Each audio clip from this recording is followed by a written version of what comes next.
어려운 상황 속에서도 늘 선하신 주님과 동행하시면서 교회를 성실하게 봉사하고 그리고 또 주변의 많은 사람들을 주님께 돌아오게 하는 일을 위해서도 능력 있는 사람들 되셨으면 좋겠고요. 오늘 마지막 말씀 같이 기도하고 시작하도록 하겠습니다.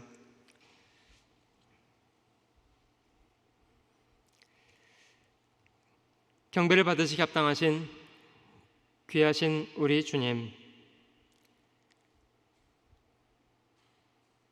저희가 살아가는 매 순간순간 저희의 모든 필요를 공급해 주시고 지금 이 순간도 주님의 귀한 은혜 안에 살아갈 수 있도록 도우시니 감사합니다. 죄악 가운데 이루어져 있을 때에도 복음으로 저희를 찾아주시고 친히 저희의 아버지가 되어주셔서 험난한 세상을 살아가는 동안에도 전능자의 선하신 손길을 의뢰하여 두려움 없는 인생을 살게 하신 것을 감사합니다. 저희를 위해서 목숨을 버려주신 주님을 사랑하며 살게 하시고 주님의 몸된 교회를 봉사하며 주님 몸소 이루신 복음의 이 귀한 소식을 두루 이뤄진 사람들에게 전하며 살게 하신 것을 감사합니다. 주님, 저희를 영육간에 강건케 해주시기 원하고 능력 있는 사람들 되게 해주시고 주님의 뜻을 바르게 분별하는 선한 지각을 주시고 충성스러운 마음을 주시고 저에게 남겨진 이 땅의 생애가 더 이상은 인간의 헛된 욕망을 좇는 것에 헛된 일에 탕진되지 않게 하시고 주께서 먼저 저희를 죽기까지 사랑하신 것처럼 저희도 주님 사랑하며 섬겨 살아갈 수 있도록 늘 도와주시옵소서. 짧은 기간 봉사회 수련회로 저희를 이 장소에 함께 모아주시고 말씀과 귀한 교제 갖도록 해주신 것을 감사합니다. 선한 도리 잘 배우고 주님 저에게 주신 모든 삶의 기회를 과연 주님 것답게 주님 앞에 잘 드려 살아갈 수 있도록 도와주시옵소서. 이 땅에 저희의 일상이 영원한 세계에 지극히 영광스러운 상급과 연결되어 있다는 것을 기억하며 소중하게 여기고 주님이 선히 여기시는 일에 잘 드려 살아가도록 도와주시옵소서. 이 시간도 저희 각 사람 마음속에 풍성한 은혜와 위로의 시간이 되도록 함께해 주시기를 기도합니다.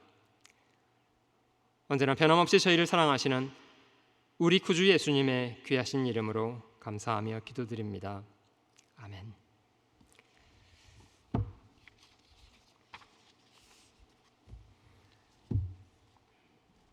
간략하지만 이번 봉사의 수련회의 주제는 주님께 드리라는 것이었습니다. 헌신이라고 말하기도 하고요. 저희 마음을 드리는 것 가장 중요한 부분이라고 생각이 들고 그리고 저에게 주어진 시간 주님께 구별해서 드리고 오늘 저에게 주어진 내용은 주님이 저에게 맡겨주신 재물을 주님께 드려야 한다. 이런 내용이 오늘 제가 다루게 될 내용입니다.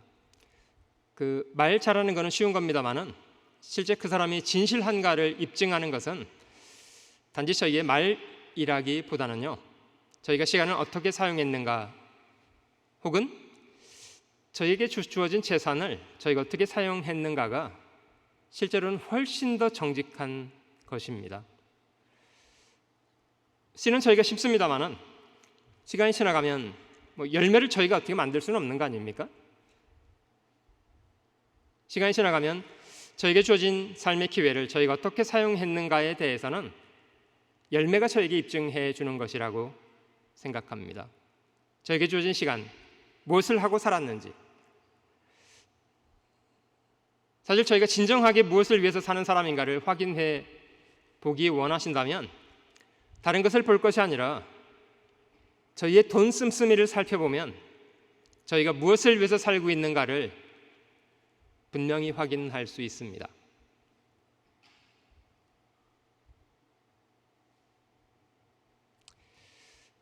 어떤 부분 저희의 말, 다분히 좀 과장돼 있을 수 있고요. 사람들에게 잘 포장돼 있을 수도 있습니다.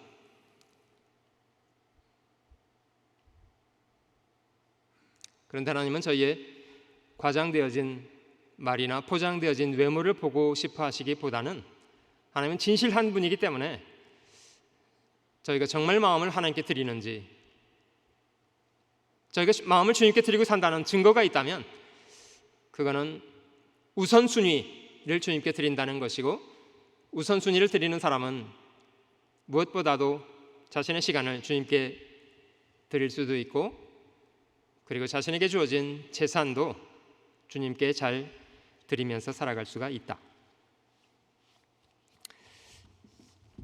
돈의 영어는 돈다는 것에서 나왔답니다. 돌고 도는 것, 그걸 돈이라고 한답니다. 오늘은 이 사람의 주머니에 있다가 내일은 저 사람의 주머니에 가 있고, 세상은 돈이 돌고 돌아다니면서 만들어내잖아요.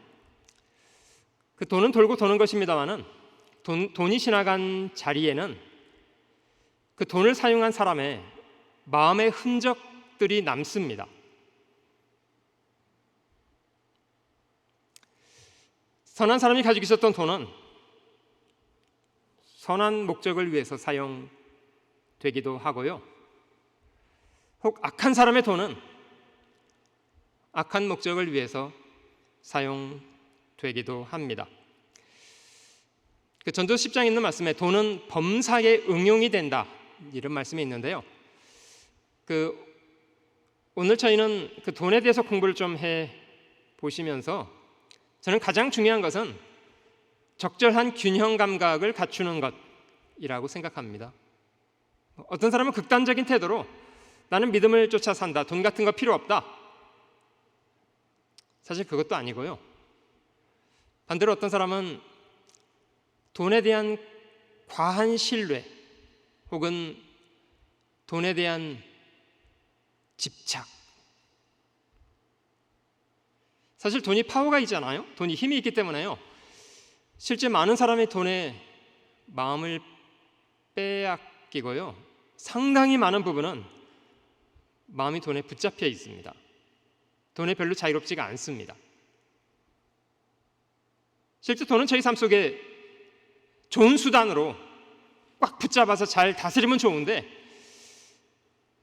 돈에 대해서 마음이 붙잡혀 있는 그런 사람,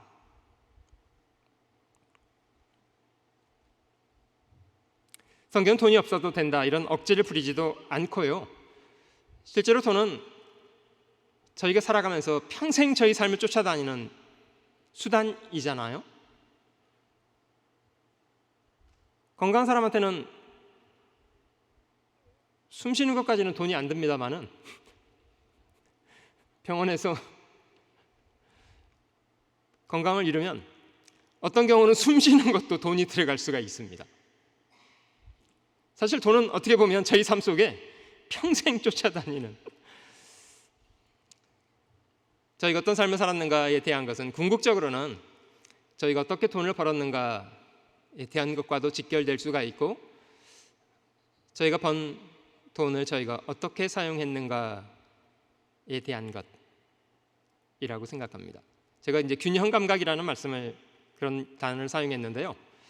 돈에 대해서 적절한, 자신을 좀 돌아보는 것도 필요하고요. 나는 돈에 대해서 어떤 태도를 가지고 있는가, 과연 돈에 대한 나의 태도는 잘 정돈되어 있는 성경적인 좋은 태도를 가지고 있는지, 아니면 너무 한쪽으로 편향되어 있거나 치중되어 있는 건 아닌지 좀 돌아보시면 좋겠습니다. 빌립보 4장 12절 말씀에는 이런 말씀이 있습니다. 바울의 신앙 고백인데요. 내가 비천에 처할 줄도 알 뿐만 아니라 풍부에 처할 줄도 안다. 사실 어떤 경우는 하나님께 저희한테 비천을 배우도록 저희 마음에 겸손을 가르치시고 비천을 경험하도록 하실 수도 있습니다. 경제적으로 어려움을 겪는 그런 시간 살아가면서 보낼 수도 있죠.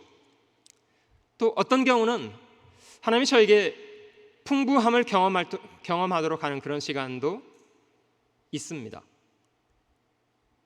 너무 한쪽으로 극단적인 그런 태도를 취하는 것은 좋지 않다고 생각하고요. 하나님이 주시는 대로 풍부에 처할 줄도 배워야 되고요. 빈궁에 처하는 것도 배워야 하고요.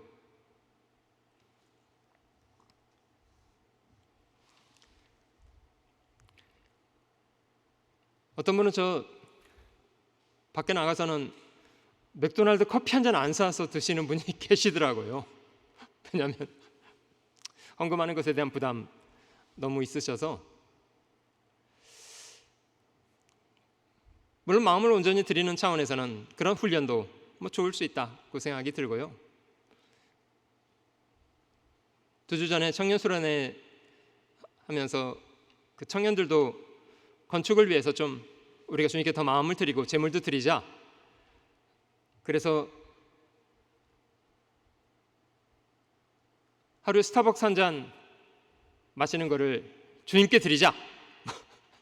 이런 모토를 만들어서 좀 자기 자신을 위해서 기쁨을 위해 사용했던 돈을 조금 거두어서 주님께 드리는 걸 훈련해보자.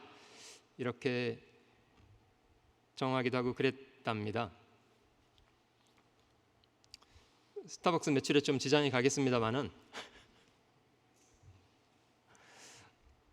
말씀드린 것처럼 저희가 어떤 때는 비천에 처하는 것도 훈련을 해야 될 때가 있고요. 그러나 그것만 성경은 강조하진 않았습니다. 어떤 때는 풍요에 처하는 것도 저희가 훈련할 부분이라고 생각됩니다.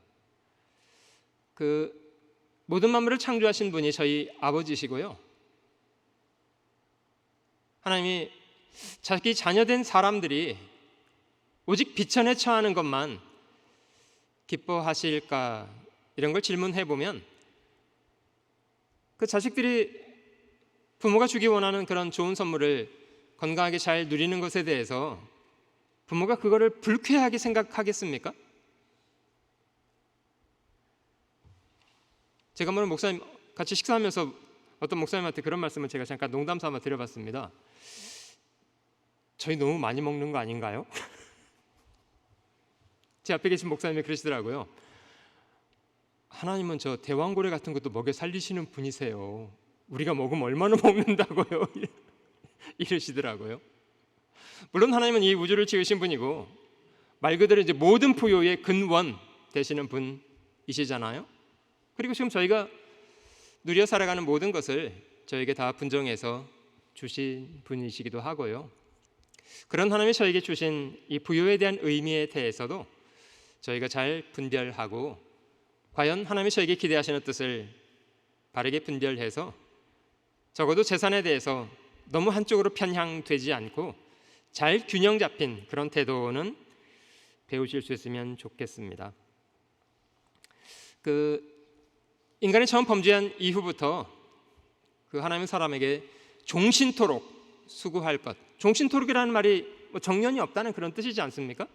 자기 육체가 다 할 때까지는 기본적으로는 고생하고 사는 거다, 일하고 사는 거다, 이렇게 여기시는 것이 마땅하고요. 종신토록 수고하여야 이마에 땀을 흘리고 수고해서 식물을 먹게 된다. 하나님이 성실하게 일한 사람에게 그 열매로 주시는 것, 그것이 저희 재산이고요. 건전한 부요, 건강한 부요, 그건 어떤 의미에서는 하나님이 저에게 누리도록 주시는 축복이라고 분명히 말할 수 있습니다. 전 세계 많은 나라들이 있습니다만은 비교적 먼저 경제적인 부요를 일궈냈던 나라들은 여러분 좀 관찰해 보셨습니까? 공통점이 있는데요. 성경적인 노동 정신이 잘 정돈된 나라들은 경제적인 부요를 누리고 살게 되었습니다.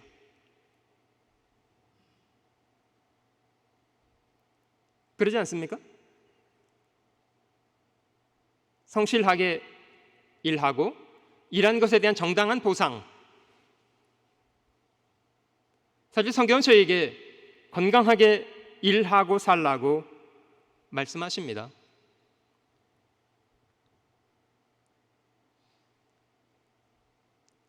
저에게 살아가는 미국은 성경과는 좀 뗄래야 뗄 수 없는 그런 나라입니다만은 그 최초의 유럽에서 건너온 미국의 선조들은, 미국의 아버지들은 그들은 참 바른 우선순위, 참 좋은 우선순위를 실천했던 사람들이라고 합니다.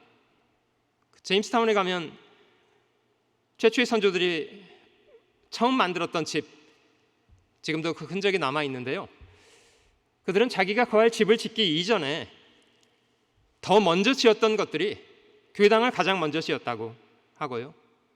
아마 그거는 신앙 우선주의 이런 태도였다고 생각이 들고, 그리고 두 번째로 그들이 지었던 집은 학교.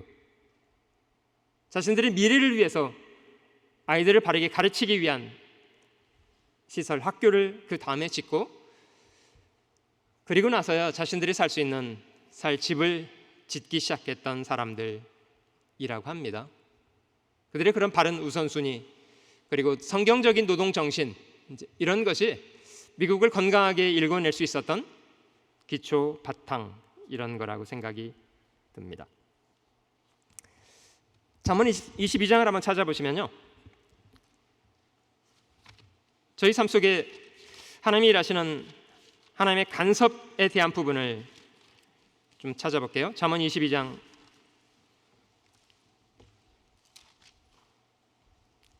4절 말씀을 찾아보실게요. 잠언 22장 4절. 겸손과 여호와를 경외함의 보응, 그 세 가지를 뒤에 설명했습니다. 첫 번째는 재물, 두 번째는 영광, 세 번째는 생명. 사람이 겸손을 잘 배우고 하나님을 경외하고 살아간다면, 하나님을 경외한다는 것은 하나님 말씀에 순종하는 삶을 산다, 이런 뜻이겠습니다마는, 하나님이 명하시는 대로 성실하게 일하는 사람에게는 하나님이 필요한 부요, 재물을 주시고 영광과 생명을 주신다. 잠언 11장 4절 말씀에도요, 정직한 자의 성실함, 하나님은 그런 사람의 발걸음을 인도해 가신다. 창세기 요셉은 총리가 되겠다고 악착같이 다름질을 했던 사람은 아니잖아요. 그냥 하나님 이끌어 가시는 대로 정직한 마음으로 자신에게 주어진 일을 성실하게 감당하고 있었던 것이 요셉이 했던 전부입니다. 우리가 아는 대로 요셉은 총리가 되었던 그날 아침에도 감옥의 죄수의 신분으로 있었습니다. 고생하면서요. 요셉의 생애를 묵상할 때마다 참 돌아봐지게 되는 사실 한 가지는, 요셉은 자신에게 처한 어떤 상황과 상관없이 항상 변함없는 성실, 총으로 팔아났거나 누명을 써서 감옥에 들어갔거나 총리를 삼아놨거나, 하나님이 그 사람을 어떤 자리에 둘지라도 그에게 변함없는 태도 한 가지는 항상 정직하고 성실했던, 아마 그런 요셉의 좋은 태도는 하나님이 그의 인생을 이끌어 가시기에 적절하게 반응할 수 있는, 하나님이 그의 인생을 잘 이끌어 갈 수 있는 그런 도구였다고 생각합니다. 정직한 자의 성실, 정직한 자의 성실은 자기를 인도해 간다. 하나님이 그런 요셉의 성품을 사용하셔서 계획하신 대로 그를 이끌어 가실 수가 있었습니다. 만약에 요셉이 정직하지도 않고 성실하지도 않았다면, 그러면 좀 문제가 다릅니다. 그러면 하나님이 요셉을 아무리 선한 길로 이끌기를 계획하실지라도 쉽지 않습니다. 여러분, 저희는 기본적으로는 성실하게 살아야 한다. 자문은 네 손에 일을 당하는 대로 힘을 다하여 하라. 네 손에 일을 당하는 대로 힘을 다하여. 기본적으로 저희는 땀을 흘리면서 사는 것이 우리의 일이다, 이렇게 여기는 것이 마땅한 거라고 생각합니다. 자문의 다른 말씀에 손이 게으른 사람은 가난하게 되고 손이 부지런한 사람은 부유하게 되느니라. 하나님이 저에게 좋은 도구를 주셨습니다마는 이 손을 부지런하게 움직이는 사람, 하나님은 그런 사람에게 재물이라는 선물을 주시고, 손이 게으른 사람, 그러면 가난이라는 열매를 거둡니다. 여러분, 이건 저희가 거의 법칙으로 받아들여야 될 그런 부분이라고 생각합니다. 기본적으로는 열심히 일하고 살라는 거구나. 게으른 사람은 그 잡을 것조차도 사냥하지 않는다. 사람의 부귀는 부지런한 것이니라. 물론 저는 가난하게 사는 것이 좀 불편하지 그게 부끄러운 것은 아니다, 이렇게 생각합니다. 여러분, 그러나 하나님이 주신 선한 기회조차도 잘 활용하지 않고 나의 가난의 이유가 나의 게으름 때문이라면 그것에 대해서는 왜 슬퍼하는 것이 마땅하지 않겠습니까?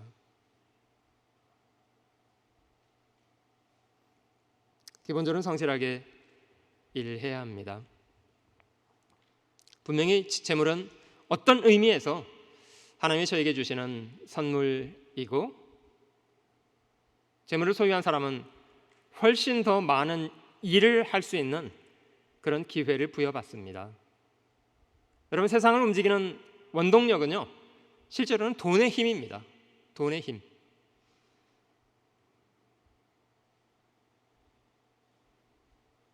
돈이 세상을 움직입니다.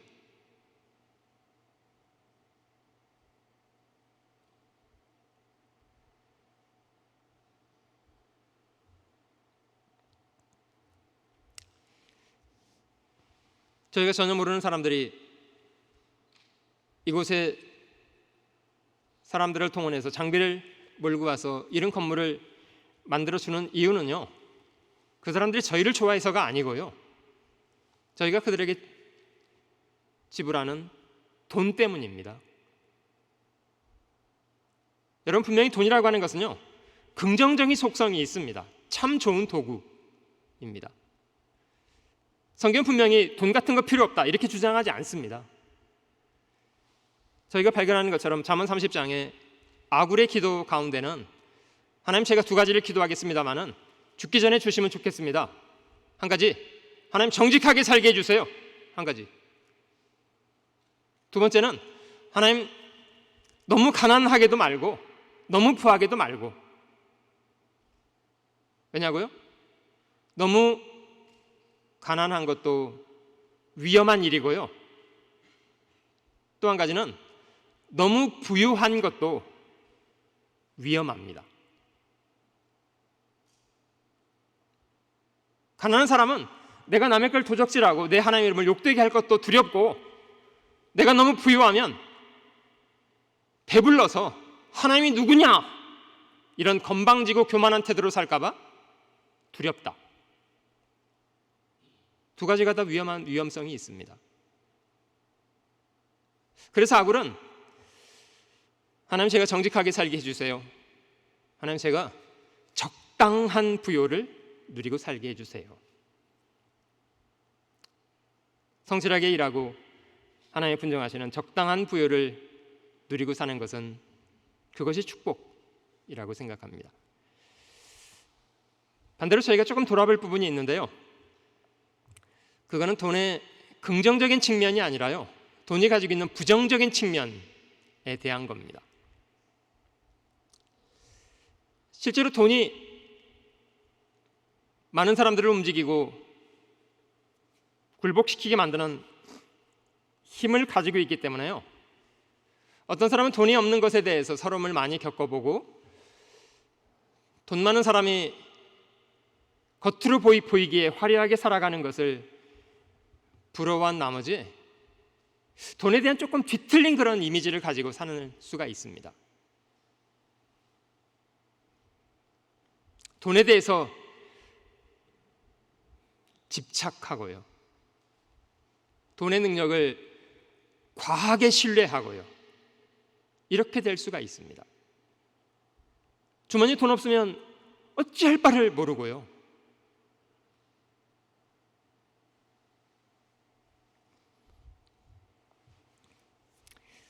저희 누가복음 12장에 익숙한 비유라고 생각되는데요. 한번 찾아보겠습니다. 누가복음 12장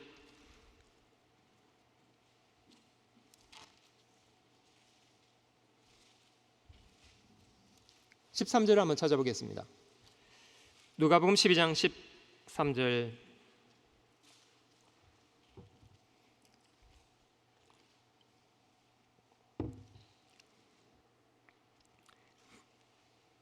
(13절로) 21절 사이를 제가 읽어보겠습니다. 무리 중에 한 사람이 이르되 선생님, 내 형을 명하여 유업을 나와 나누게 하소서 하니 이르시되 이 사람아, 누가 나를 너희의 재판장이나 물건 나누는 자로 세웠느냐? 아마 예수님께서 이 땅에 계실 때 많은 기적을 행하시고 그리고 많은 사람에게 영향력 있는 가르침을 주셨기 때문에요. 실제 예수님이 사람들에게 널리 알려지기 시작하고 유명세라는 걸 좀 타기 시작하셨던 것 같아요. 예수님이 무슨 재판장이거나 그런 건 아니셨잖아요. 근데 지금 여기 한 사람이 주님 앞에 와서 공개적으로 자기 형과 자기 자신에 있는 그 재산 문제에 대해서 언급을 했습니다. 선생님, 제가 억울한 상황을 당했습니다. 아마 아버지가 돌아가셔서 재산을 나누게 된 그런 상황이었던 것 같은데요. 보통 이스라엘 사람들의 계율로는 그 장자는 동생들보다는 두 몫을 받습니다. 만약에 형제지간이 셋이면 아버지의 재산을 4등분을 하고요, 맏형에게는 두 몫을 줍니다. 그리고 둘째, 셋째에게는 한 몫씩 각각 주는 거거든요. 그런데 어떤 이유에서건 이 사람의 형은 자신의 몫을 만족하지 않고 자기 동생의 몫까지를 빼들어서 독차지를 했다는 거예요. 그러니 이제 동생 입장에서 제가 이런 억울한 일을 당했는데 좀 시정을 해주시면 안 되겠습니까?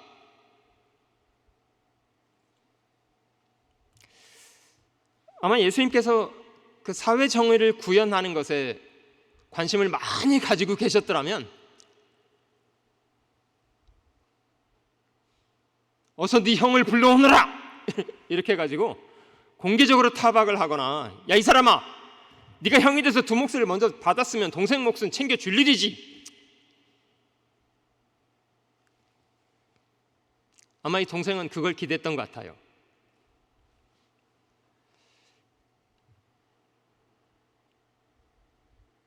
여러분, 만약에요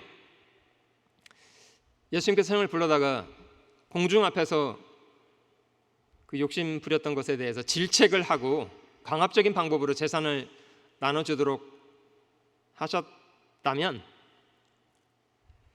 그러면 결과적으로요 이 형제간의 우애를 회복했겠습니까?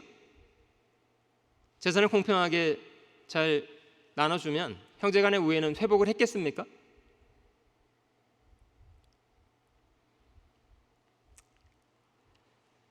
그러면 재산은 공평하게 나눌지 모르겠습니다만은 형제지간의 관계는 그것으로 끝입니다.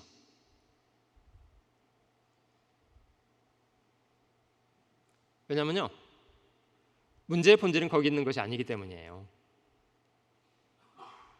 여러분, 지금 이 형이 자기 동생의 목까지 지금 자기가 독차지한 거는 뭐 때문입니까? 뭐 때문이죠? 돈에 대한 욕심요. 자기 몫으로 만족하지 않고요, 동생 몫까지 가로채고 싶을 만큼 동생은 어렵든 말든 상관치 않아요. 오직 그 재산을 나의 것이 되게 하겠다는 돈에 대한 집착과 욕심요. 이런 걸 탐욕이라고 합니다.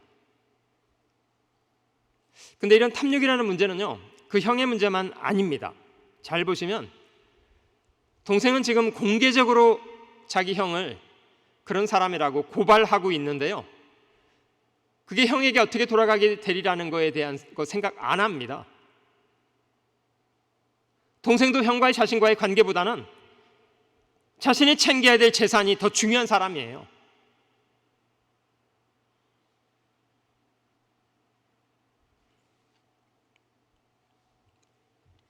예수님께서 문제의 본질을 정확하게 짚어서 말씀하셨습니다.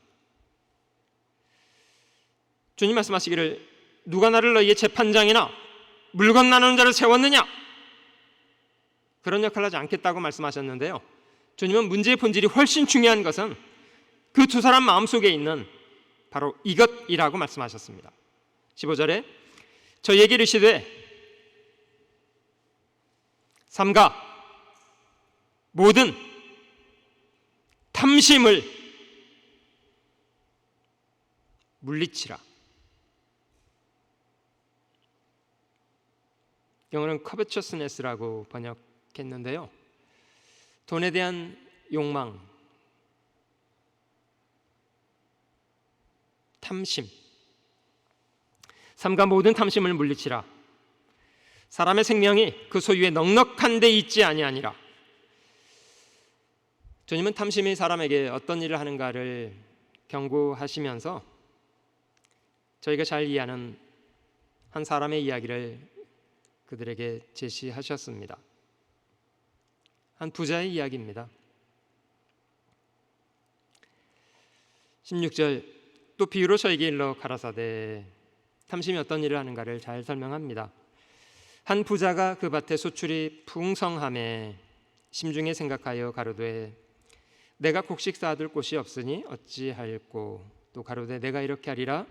내 곡간을 헐고 더 크게 짓고 내 모든 곡식과 물건을 거기 쌓아두리라.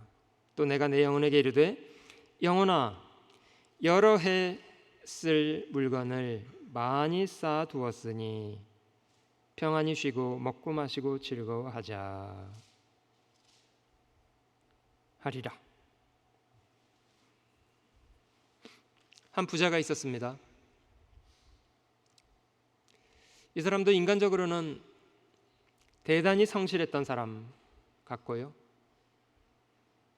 일도 열심히 하고요, 계획도 잘 짜고요. 어느 해 추수하기 전에 자기 창고가 너무 부족하구나 미리 발견했고요, 그래서 부자는 늘 하던 대로 나에게 더 큰 창고가 필요하구나 또 열심히 일했고요, 큰 창고를 지었답니다. 추수한 곡식과 물건을 그 창고에 쌓았습니다. 여러 해 쓸 물건을 많이 쌓아두었습니다.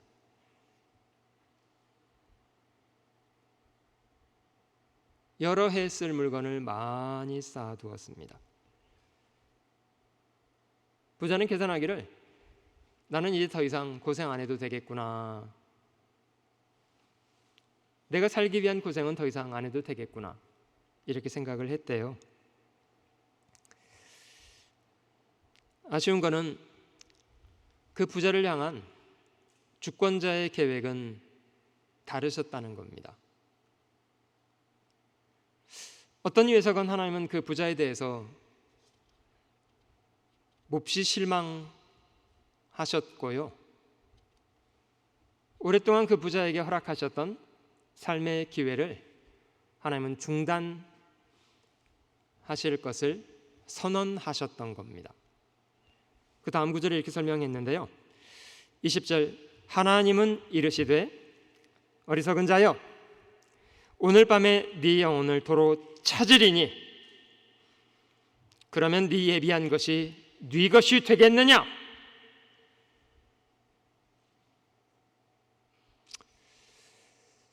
고생 많이 했고 고생해서 재산을 많이 모았는데 정작 부자는 어이없이 죽었습니다. 아마 사람들이 생각하기에는 야, 참 성실하게 일만 하고 살더니 과로사. 야, 정말 죽으라고 일만 하더니 죽었네. 말 그대로예요. 살라고 일을 해야 되는데 죽으라고 일만 하다가 죽어버린 것 같은.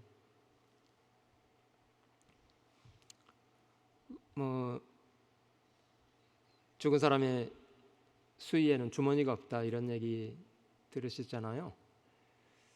그렇게 고생해서 자신의 것이라고 여겼던 재산에 대해서는 하나도 가져가지 못하고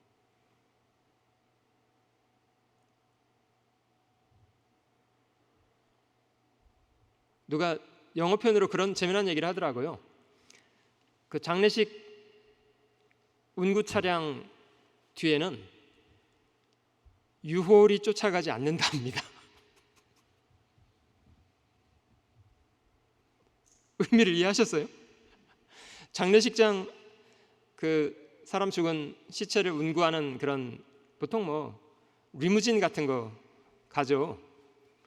리무진 뒤에는 그 사람이 평생 수고해서 벌어놓은 재산을 싣고 가는 유홀이 뒤에 쫓아가지 않는다. 그 말은 그냥 고스란히 그냥 다 두고 간다. 하나님도 질문하기를 그러면 네 예비한 것이 네 것이 되겠느냐? 그게 너의 것이냐? 어리석은 사람아, 네가 그것을 위해서는 노력을 참 많이 했다마는 헛짓한 거 아니냐?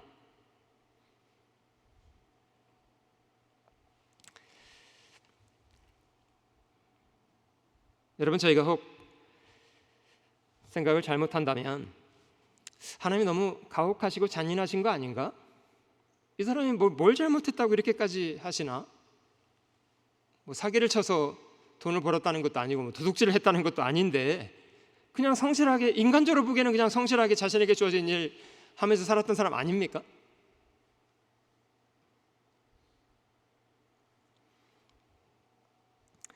여러분, 저희가 이 부자 이야기 속에 잘 발견해야 될 내용이 한 가지가 있습니다.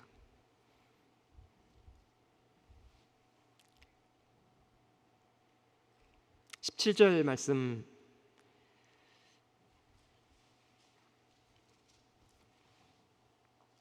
(17절부터) 19절 사이인데요, 이걸 제가 영어로 한번 읽어보겠습니다. And he thought within himself, saying, What shall I do, since I have no room to store my crops? So he said, I will do this. I will pull down my barns and build greater, and there I will store all my crops and my goods. And I will say to my soul, So you have many goods laid up for many years. Take your ease, eat, drink, and be merry. What shall I do? I will, I will, I will, I will. 여러분, 이 부자의 말 가운데 가장 반복된 단어를 한 가지 찾아볼 수 있는데요, 어쩜 그렇게 자기에 대한 말만 할까요?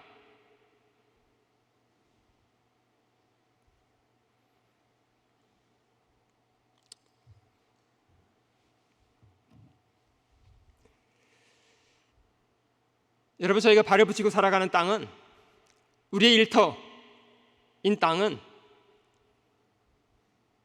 우리의 창조물인가요?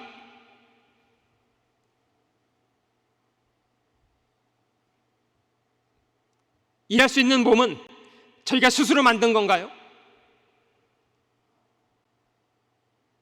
우리가 뿌리는 씨앗은 우리가 만들어서 뿌리는 건가요? 우리가 싹이 나게 하고 자라게 하고 열매가 되게 하는 장본인들인가요?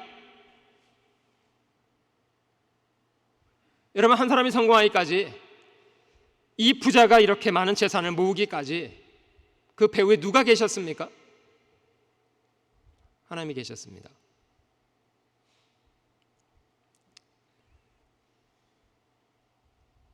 무수한 이웃들이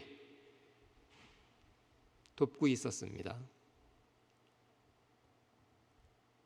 근데 이 사람은 얼마나 이기적인 사람이었는지요. 자기 삶의 배후에 얼마나 많은 일을 하나님이 하고 계시다는 것에 대해서도 전혀 보이지 않고요, 자신의 이웃들이 자신에게 얼마나 선한 일들을 해주고 있었는가도 전혀 인식을 못하고 있습니다. 그래서 하나님도 그 부자에게 오랫동안 삶의 기회를 허락해주고 계셨습니다마는 하나님도 더 이상 그렇게 하고 싶지 않으셨던 것 같아요. Enough. It's enough.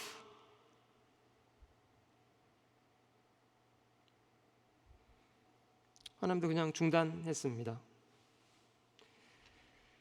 어리석은 사람, 오늘 밤에 네 온으로 찾아가겠다. 바로 오늘 밤에.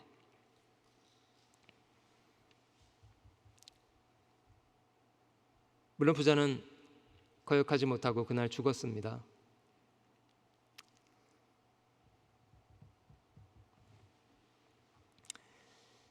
마지막 구절에 주님이 이 부자의 삶을 한 문장으로 정리하셨는데요, 자기를 위해서 재물을 쌓아두고, 이것이 부자의 삶이었습니다. 재물을 부지런히 모으는 것에 열중하고 살았어요. 그것이 자기를 위한 거라고 생각을 했답니다. 실제로는 자기를 위한 일이 아닌데, 자기를 위해서는 재물을 쌓아두고 자신에게 모든 부여를 주셨던 하나님께 대해서는 아무 감사도 보답도 못한 사람.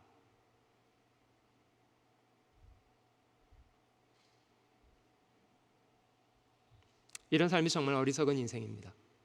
어리석은 인생.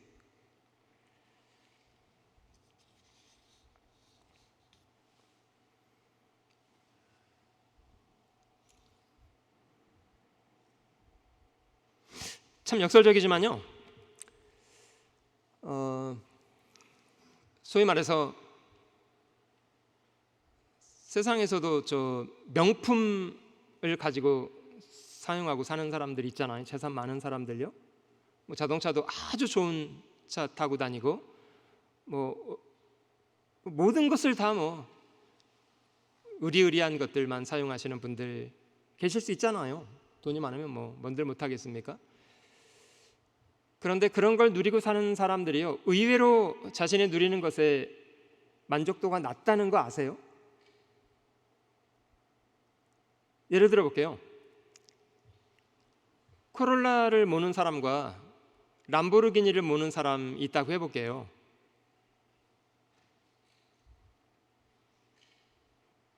여기도 혹시 코롤라 타시는 분이 계실 텐데, 제가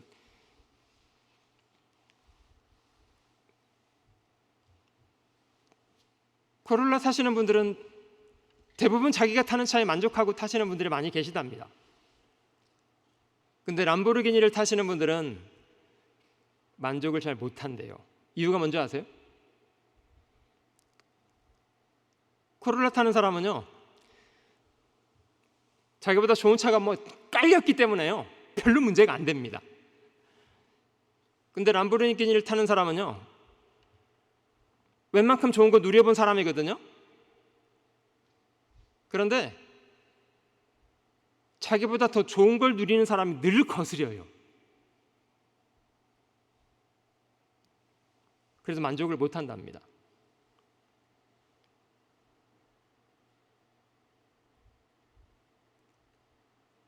그 람보르기니 정도 타면 엄청 좋은 차 아니에요? 근데 그런 거 타는 여자가 자기 남편에게 맨날 바가지 긁어가지고 나한테 왜 벤틀리 안 사줘? 그러면서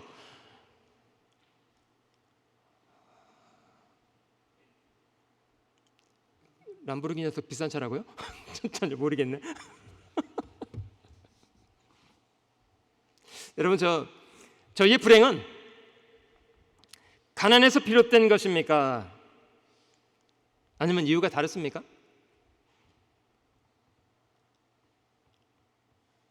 실제로 잘 확인해 보시면 저희의 불행은 가난에서 비롯된 것이 아니고요, 감사와 만족을 배우지 못하는 무지에서 비롯된 것이랍니다. 제가 인도 선교사님과 교제하던 중에 한 가지 좀 놀란 적이 있었는데요. 어떤 한 인도 사람이 선교사에게 와서 질문을 하더래요. 선교사님, 당신 사는 한국에는 대부분 자기 차를 갖고 사신다며요? 그 선교사, 네, 그렇습니다. 근데 그 인도 사람이 질문하더래요. 근데 왜 한국 사람들은 자기 차가 있는데 왜 자살을 해요? 그걸 질문하러 온 인도 사람은 자기 신발도 없는 사람이었대요. 근데 어떻게 차가 있는데 자살을 할 수가 있냐는 거예요. 자기 차까지 있는데.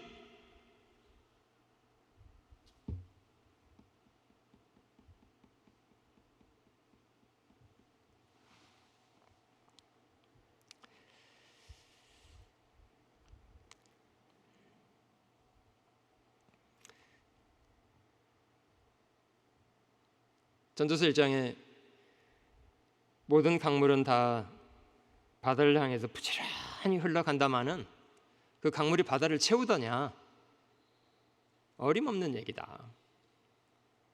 근데 그 말과 어떤 말을 연결시켜 놨냐면요, 눈은 보아도 족함이 없고 귀는 들어도 차지 아니하는도다. 저희 욕망이라는 게 끝이 없습니다. 끝이 없어요.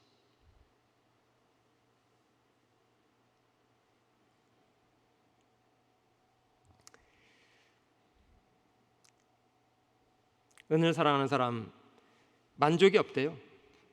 풍부를 사랑하는 사람 자기 소득을 절대 만족을 못한대요. 많은 것을 가지고 있으면요, 그냥 보기 좋은 것뿐이에요. 아, 보기 좋다. 창고에 그득 싸놔두고 다 못 먹어. 자기가 다 그냥 보는 거야. 보기 좋네. 오래 쓰겠네.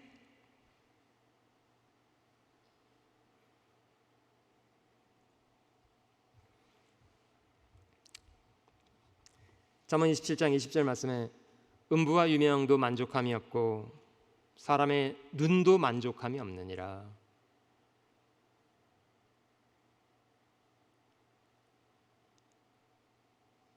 이게 웬만큼 재미난 거 보여주면 이게 만족하고 그만 보여달라고 할 것 같죠?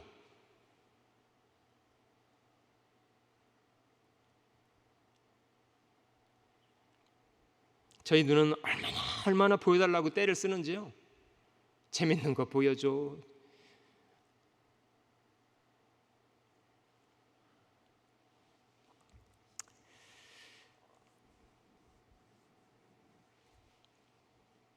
예수님도 경고하십니다만은 누구나 태어날 때는 알몸 빈손으로 알몸을 이 땅에 태어납니다만은 살아가면서 많은 거 축적을 하잖아요. 지식만 축적하는 게 아니라 재산도 많이 모으기도 하고요. 안타까운 거는 어린 시절 순수하고 겸손하고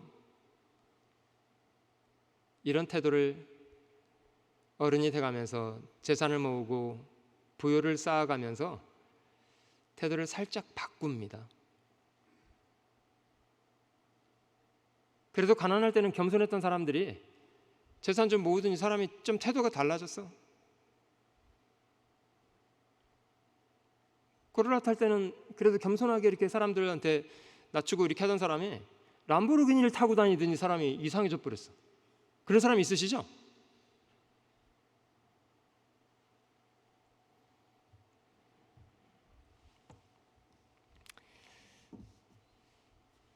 잠언에 있는 말씀에 부자는 자기 재산을 마치 견고한 성처럼 여긴다.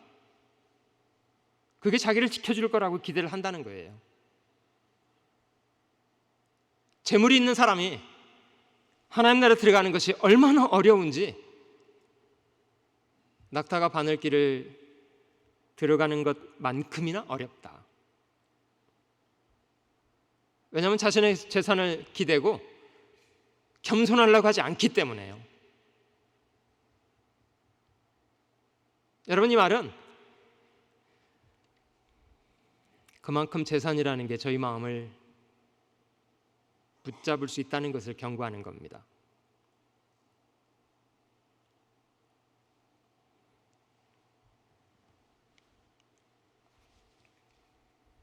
시편 62편 보겠습니다. 시편 62편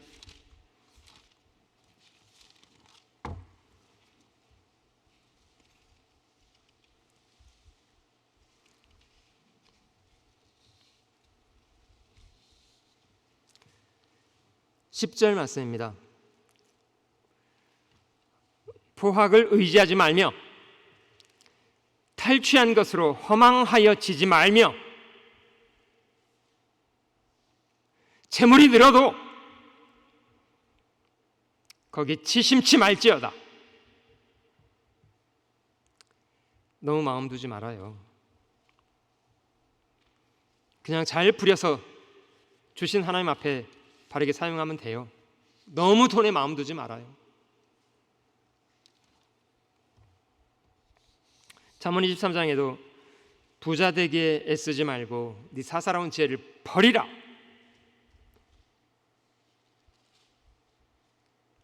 그리스도인들이면 하나님 믿고 살 생각을 해야지 돈 믿고 살려고 생각하면 어떻게 해요?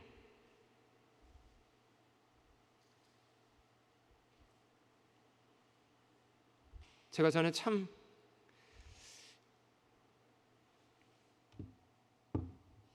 목사님, 제가 남편도 없는데 돈이라도 좀 있어야 될 거 아니에요? 이러시더라고요. 아이고야, 돈 믿고 살겠다는 건데 이거.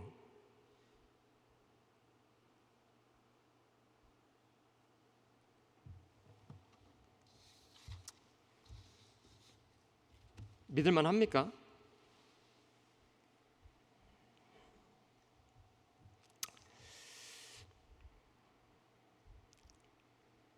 돈에 불의했던 사람들 참 성경에도 예가 많이 있더라고요. 여리고성을 탈취할 때 아간이라는 사람은 금덩어리, 은덩어리, 외투 이런 거 갖다 숨겼다가 자기 온 가족이 그냥 몰살을 당하잖아요. 아굴골짜기 이야기 기억합니다마는, 예수님 당시에 율법을 열심히 지킨다고 자처하던 바리새인들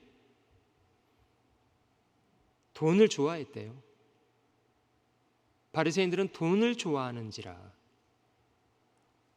돈을 좋아하니까 예수님의 가르침을 들어도요 마음으로 슬쩍 비웃어버립니다. 이 모든 것을 듣고 비웃거늘.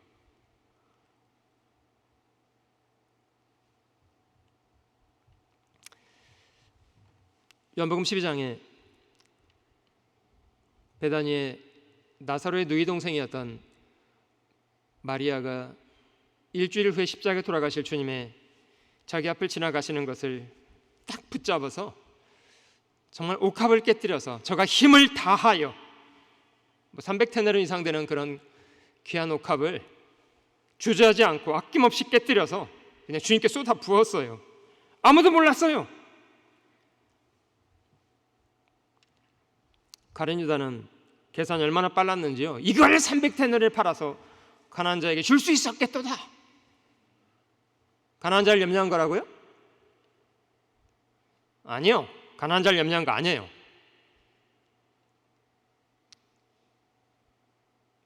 그게 자기가 맡고 있는 이 돈통에 들어오면 좀 뒤로 빼돌렸을 텐데 이런 계산하고 있었던 거예요. 저는 도적이라 돈 괴를 맞고 거기 넣는 것을 훔쳐가밀어라. 사람들 보기에는 뭐 가난한 사람 염려하는 거라고 생각했어요. 근데 실제는 아니었어요.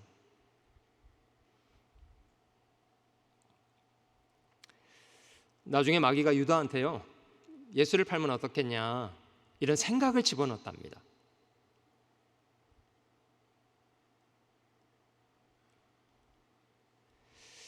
만약에 사단이 그런 생각을 베드로한테 집어넣으면 어떤 일이 벌어지냐면요, 베드로는 그런 생각이 들어도 떨쳐냅니다. 야, 이 말도 안 돼. 내가 무슨 생각을 하고 있는 거야. 말도 안 돼. 이렇게 하고 떨쳐버리는데, 가룟 유다는 돈에 대한 집착이 딱 있으니까요, 이게 좋은 생각처럼 보이는 거예요. 기발한 생각이다.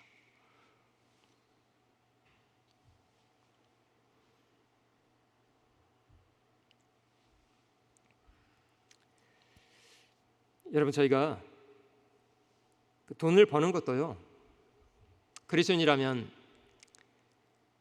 성경적인 법칙은 그렇습니다. 네 손에 수고한 대로 네가 먹을 것이다.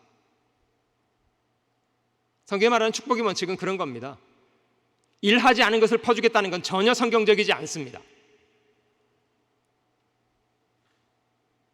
가장 건강한 부요는요, 자기 손으로 성실하게 일해서 모은 것이 가장 건강한 부요입니다. 근데 간혹 뭐 일하지 않아도 네가 이렇게 네트워크만 이렇게 잘 갖춰놓으면 남이 일한 것도 네가 다 주머니에 들어가게 되는 수가 있다. 뭐 이런 걸 가지고 돈 벌려고 하는 사람들 여기도 계신가요?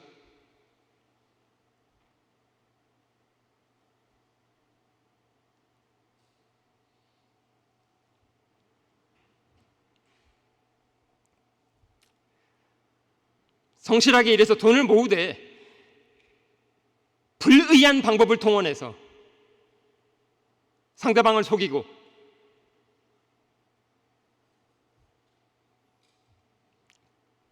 여러분 잘 기억해야 될 것은요, 오래 못 갑니다. 불의로 치부하는 사람은요, 자고새가 낳지 않은 알을 품는 것 같아서 떠나버린대요. 속이는 말로 재물을 모으는 것은요, 죽음을 구하는 것이래요. 불려다녀요.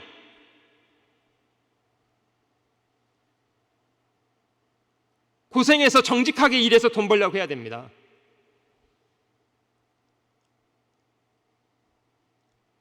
돈 여기 갖다 놓으면 며칠만 얼마나 만들어주겠다고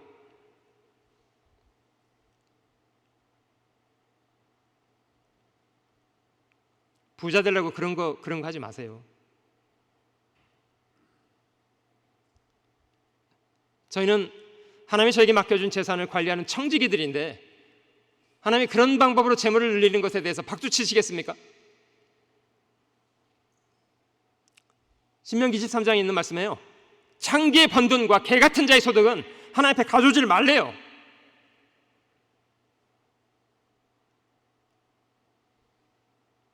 하나님께 드리는 돈도 아무 돈이나 드리는 게 아닙니다.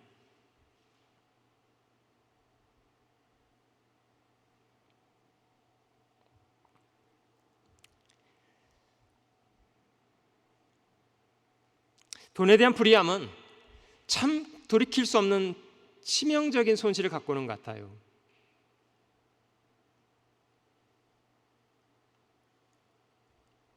아나니아 삽비라는 죽었잖아요. 밭을 팔아서 저 하나님께 드리겠다고 약속을 했어요. 근데 팔고 나서 돈이 자기 주머니에 생기니까 이게 마음이 달라져요. 왜냐, 돈에 마음이 붙잡혀 있어서. 이거 100원 주고 팔았는데 그냥 50원 주고 팔았다고 할까? 50원은 감추고?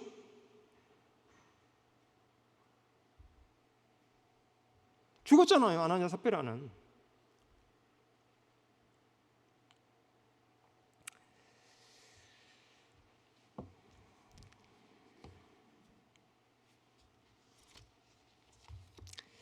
저희가 누가복음 12장에 살펴봤던 그 어리석은 사람 부자는 인간적인 시각으로는 성실한 사람이었습니다. 열심히 일하고 고생하고. 근데 결정적으로는 부자는 자기밖에 모르는 사람이었어요. 오직 자기.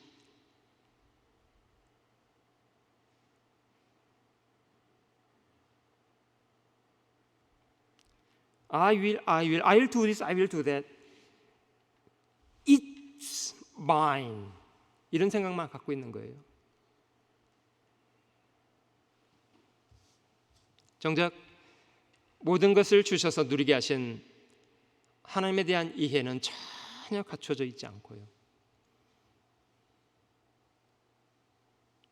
그걸 은혜라고 여기지 않으니까요, 보답하고 싶은 생각도 없고요. 어떻게 하면 이걸 가지고 잘 먹고 잘 살까? 이것만 생각하고요.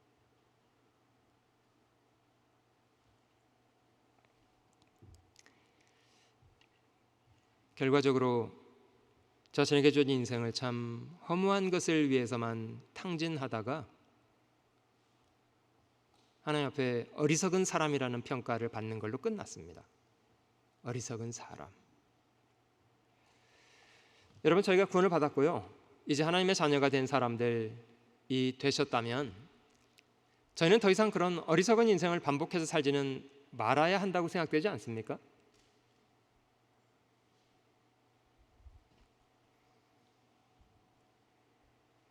성경은 말씀하시기를 사람이 씨를 심기도 하고 물을 주기도 합니다.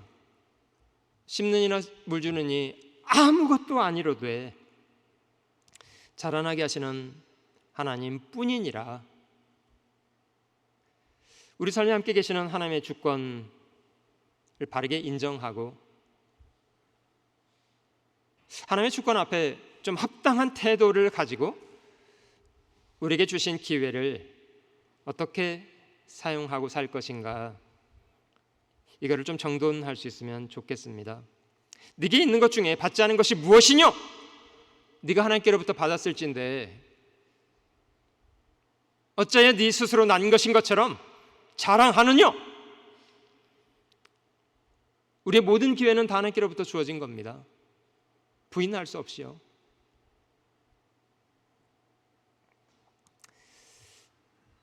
우리가 더 이상 저희 삶의 주인인 채 하는 그런 태도는 좀 버려야 될 것 같아요.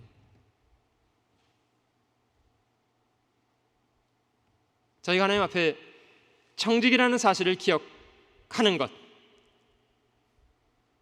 청직이라는 말은 자기 주인이 있다는 뜻이에요. 아니, 청지기가 자기 주인을 몰아내고 자기가 주인인 채 하고 살아가면요, 이건 건방짐 아닙니까? 주인 돌아올 때 그 뒷감당을 어떻게 하시겠어요?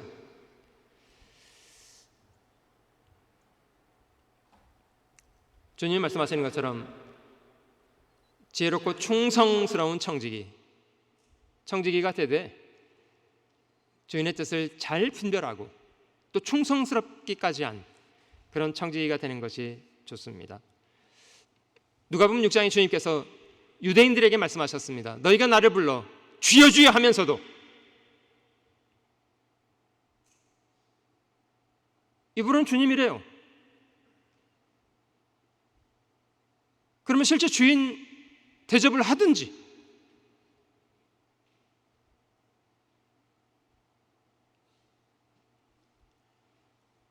너희가 나를 불러 주여 주여 하면서도 그러면 어찌 내가 너에게 명하는 것은 행치 아니하느냐?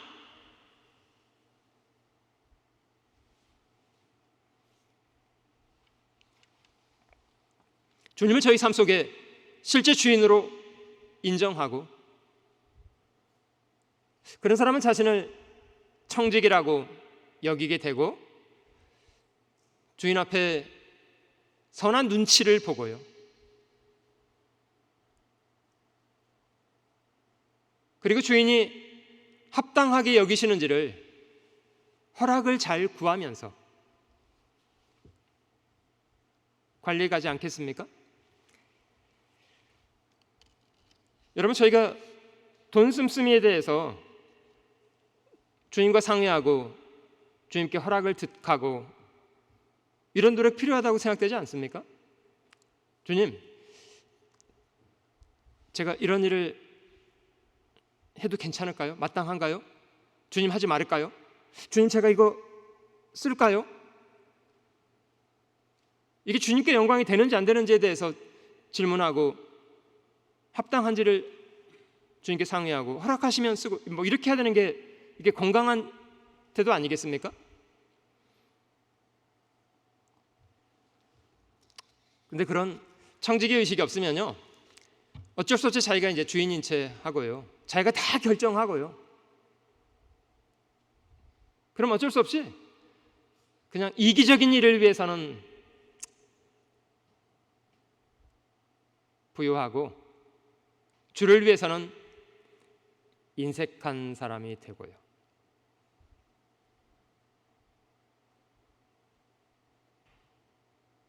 정작 모든 걸 주신 주인 앞에 실망을 많이 드리는 그런 인생을 살고요.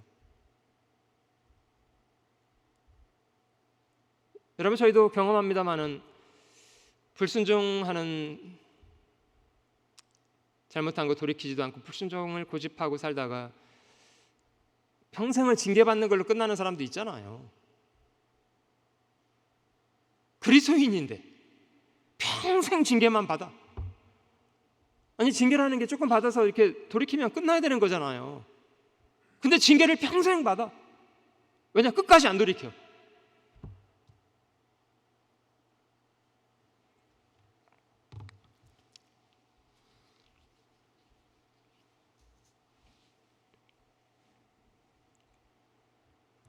저희가 저희 삶의 주권 주님께 있다는 거 인정하고 저희가 주님을 주인으로 섬기는 청지기들이다,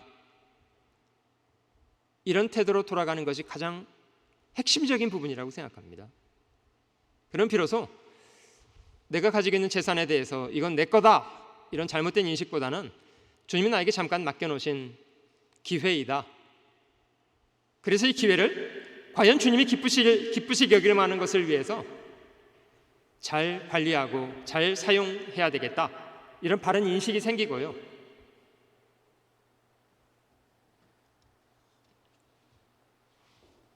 여러분, 저희가 요셉이나 다윗처럼 하나님이 주신 기회를 정말 성실하게 잘 관리하고 하나님의 영광을 위해서 잘 기쁘게 드린다면 하나님도 그 사람을 귀히 여기지 않겠습니까?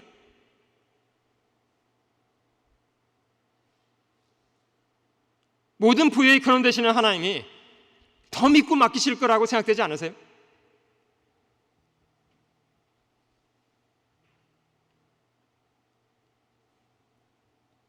요셉이 나이 30 애굽을 총리한 이후에 절대 쪼잔하게 살지 않았습니다.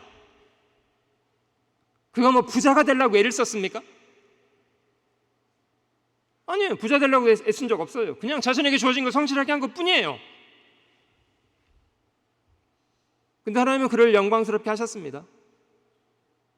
요셉이 누렸던 애굽의 모든 영광은요, 애굽의 모든 재물은 하나님이 요셉을 기뻐하시고 사랑하신다는 걸 보여주신 증거였어요.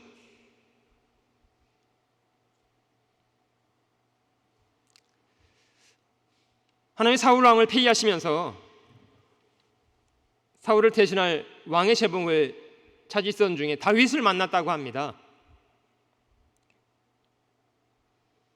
사도행 13장에는 하나님이 다윗을 평가하시면서 하나님 보시기에 마음에 합한 사람이었대요. 얼마나 마음에 쏙 드는 사람인지요. 내가 저 사람을 통해서는 나의 모든 계획을 다 이루어야 되겠구나. 우리가 아는 것처럼 다윗은 그의 출발은 베들레헴의 양치는 소년, 천한 사람이었습니다. 그의 마지막은요, 다윗의 마지막은 절대 천한 사람 아니었습니다.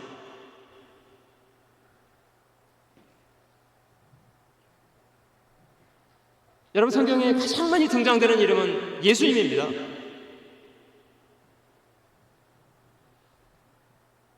두 번째가 누군지 아세요? 다윗이에요.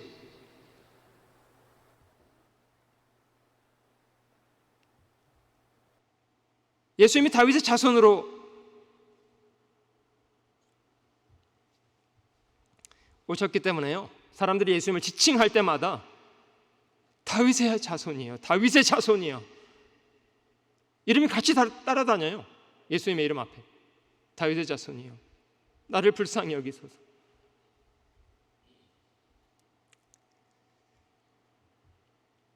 여러분, 인간의 역사는 다윗을 역대 가장 많은 재산을 누렸던 사람이라고 기록합니다. 다윗이 부자가 되기 위해서 애쓴 사람이 아니에요.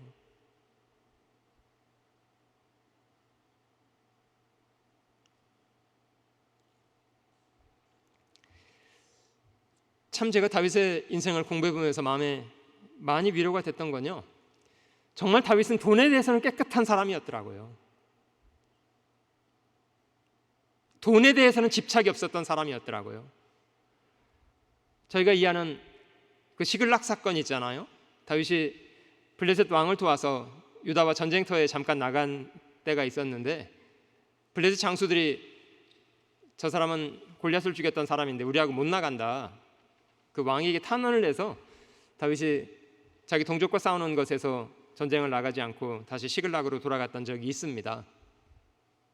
돌아가 봤더니 시글락이 아말렉에게 노략을 당해서요, 박살이 난 거예요. 사람들은 다 사로잡혀가고 성은 불타고 재산은 다 몽창 잃어버렸습니다.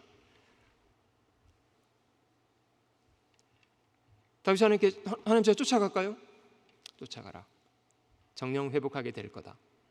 쫓아가 봤더니요, 아말렉 사람들이 다윗이 묶었던 시글락에 있는 재물만 노력한 게 아니고요, 그동안 엄청 노력을 해서 재물을 잔뜩 모아놨었어요. 어떻게 하려고요? 다윗 주려고요. 그 다윗이 가가지고 딱 차지, 이런, 다윗이 가서 아말렉이 힘써 모아놓은 재산을요 이렇게 접수를 딱 했습니다. 아시죠? 그 다윗이 이거 부자 됐네 하고 만족한 게 아니고요, 다윗이 그 재산을 가지고 유다 장로들에게 통 큰 선물을 보냈습니다. 내가 여호와의 원수에서 노력한 재물을 너에게 선사하노라. 유다 장로들이요, 한순간에 마음이 다윗에게 쏠렸습니다.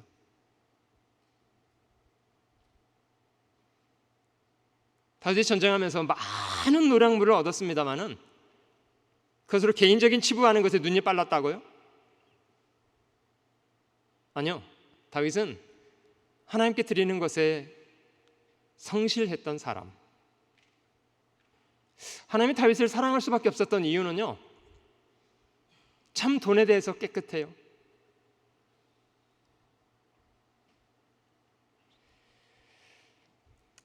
여러분, 과연 저희도 하나님 앞에 돈에 대해서 그런 평가 받을 수 있을까요? 너 참 돈에 대해서 깨끗하구나, 그럼 믿어줄 수 있습니다. 성경 말씀하시기를 지극히 작은 것에 불의한 사람은 큰 것을 맡겨놔도 마찬가지다.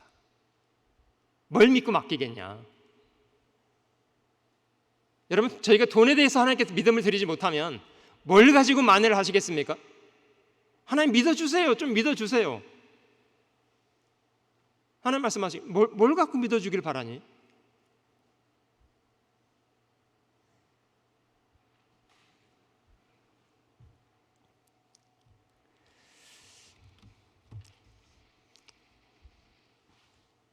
어리석은 부자는 자기를 위해서는 부유한 사람이었어요. 안타깝지만 자신에게 모든 것을 주신 하나님께는 부유하지가 않았어요.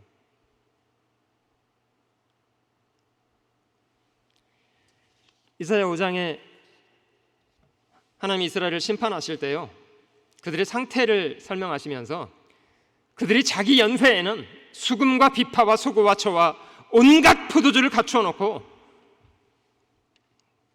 여호와의 행하심은 관심치 않고 그의 행하시는 일은 생각하지도 않는도다.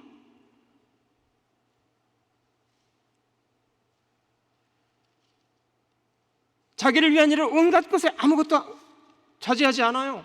하고 싶은 대로 다 해요.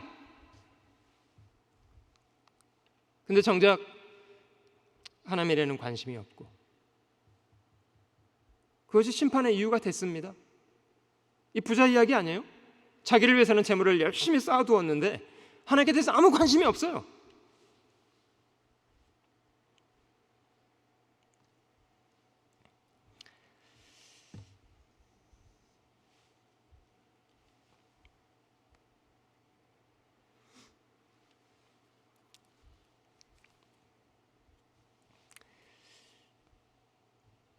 여러분, 저희가 영적인 신분으로서는 하나님의 자녀들입니다마는 이 땅을 살아가는 동안에는 하나님을 섬기는, 주를 섬기는 종들이라는 것, 청직이라는 것, 이런 인식을 잘 견지하면 좋으리라고 생각이 들고요.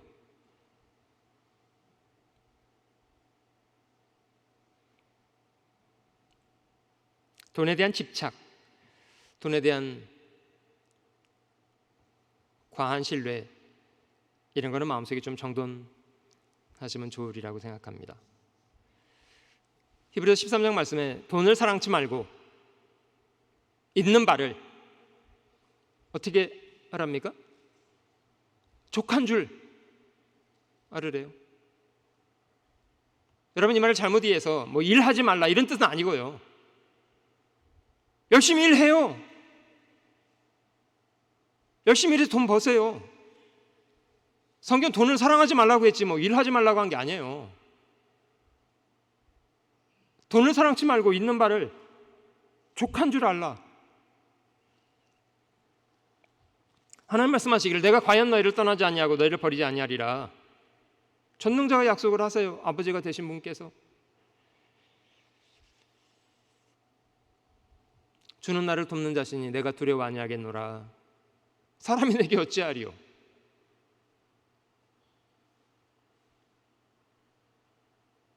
여러분, 그런 마음은 어떤 어려운 상황에 처해져도요 극복할 수 있어요. 뛰어넘을 수 있어요.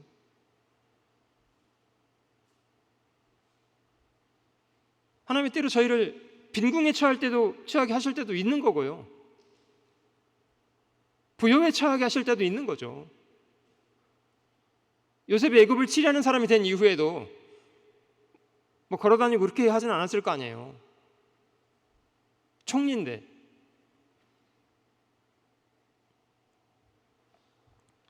나중에 요셉이 자신의 애굽의 총리가 됐다는 걸 알게 한 이후에 가나안에 있는 아버지를 모셔오기 위해서 마차를 보냈다고 하잖아요. 야곱이요, 처음에는 요셉이 애굽의 총리가 되어 살아있다는 말을 믿지 않았답니다. 근데 밖에 보니까 마차가 하나 와 있는 거예요. 애굽의 마차가요. 총리가 보낸 마차가 와 있는 거예요. 글쎄요, 지금 같으면 뭐가 왔을까요? 박정희, 뭐 같아요? 지금 같으면 뭐가 왔겠습니까? 그래서 리무진 같은 거 왔겠죠. 뭐. 대통령이 보낸 뭐 이렇게 까만 차, 뭐 방탄차 이런 거 딱 와 있는 그런 거겠죠. 뭐.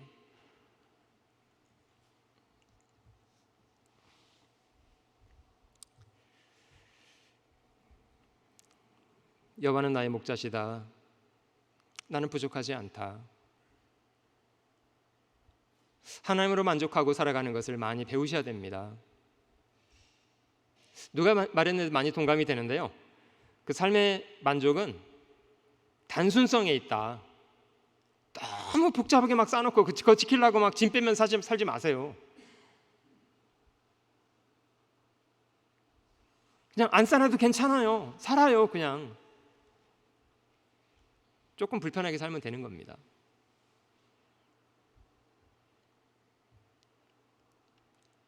김선일 목사님 집에 갔더니 정말 저 싸놓으신 게 없대.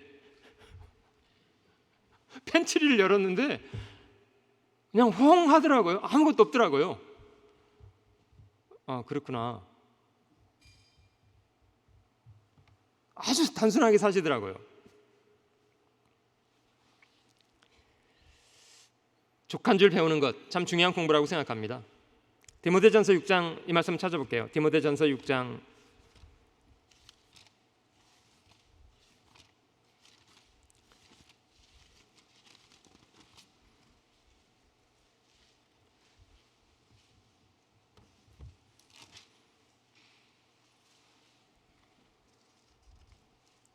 6장 3절 말씀부터 제가 좀 읽어보겠습니다. 누구든지 다른 교훈을 하며 바른 말 곧 우리 주 예수 그리스도의 말씀과 경건에 관한 교훈에 창념치 아니하면 저는 교만하여 아무것도 알지 못하고 변론과 언쟁을 좋아하는 자니 이로써 투기와 분쟁과 회방과 악한 생각이 나며 마음이 부패하여지고 진리를 잃어버려 경건을 이익의 재료로 생각하는 자들의 다툼이 일어나느니라. 그러나 지족하는 마음이 있으면, 족한 줄 안다는 겁니다.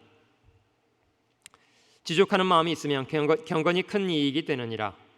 우리가 세상에 아무것도 가지고 온 것이 없음에 또한 아무것도 가지고 가지 못하리니 우리가 먹을 것과 입을 것이 있은즉 족한 줄로 알 것이니라.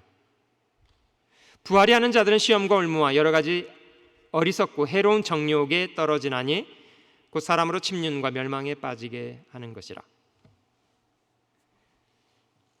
돈이 일만하게 뿌리가 되나니, 그러니까 아닙니다.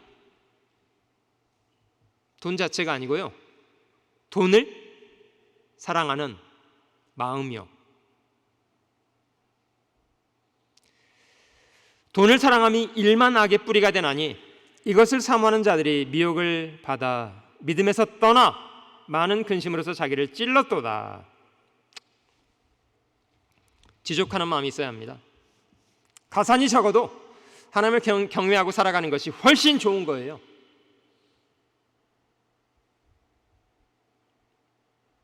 마른 떡 한 조각을 나눠 먹고 화목하고 사는 것이 훨씬 좋습니다. 육선이 집에 가득한데 온갖 것을 먹고 사는데요, 서로 미워하고 다퉈요. 오래 못 갑니다. 그거 단순하게 사는 거 배우셔야 돼요. 사실 미국에서는요, 잘 버리는 게 기술이더라고요. 안 싸놔도 사실 수 있어요. 괜찮아요. 그 슈퍼에 쌓여 있으면 돼요. 거기 쌓여 있는 걸 왜 우리 집에까지 쌓아놔야 되냐고요. 자주 가서 필요한 대로 사다 쓰면 되는 거 아니에요? 운동들도 얼마나 좋아. 아닙니까? 슈퍼에도 잔뜩 쌓아놓고 우리 집에도 잔뜩 쌓아놓고 그렇게까지 할 건 뭐 있냐고요. 그냥 단순하게 사세요. 쌓아놓지 마시고. 그 교회에서 간혹 그 야드 세일 같은 거 하시잖아요. 저도 교회에서는 1년 동안 안 입은 옷이면 내놓으시라고 합니다. 왜냐고요? 앞으로 입을 가능성 없습니다. 그냥 내놓으시면 돼요. 그래도 너무 많아.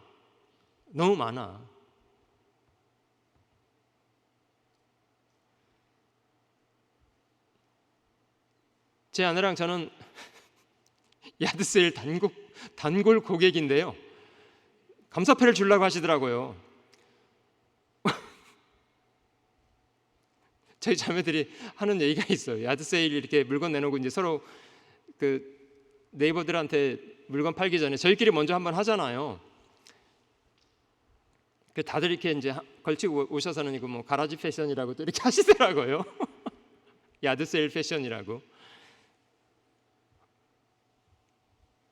저희 너무 많아요. 그러니까 좀 안 입는 것은 다른 분들 좀 입으시게 나눠드리고 그렇게 하시면 좋겠다고 생각합니다. 너무 자기 걸로 싸놓으려고 할 필요 없어요. 왜냐면요, 그 사람 죽고 나면 그거 다 쓰레기 돼. 버려야 돼 다.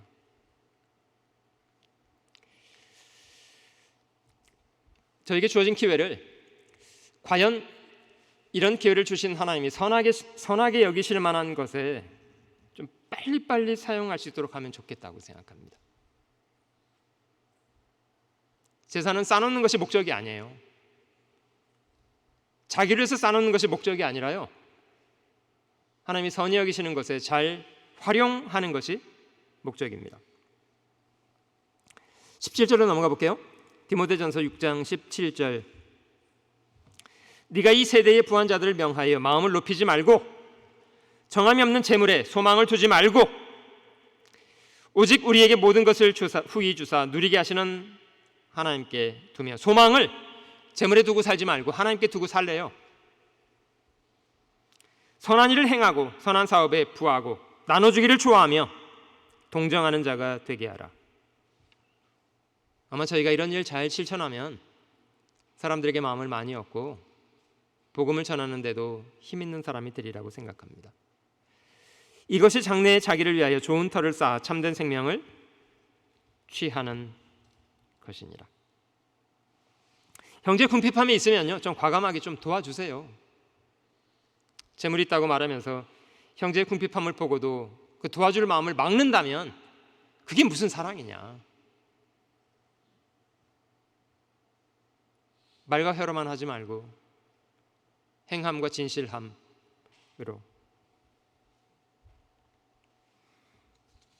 저희가 정말 하나님의 선한 청지기라고 여긴다면 이 모든 걸 주신 하나님을 감사하고 하나님께 열심히 보답해서 드리고자 하는 그런 마음,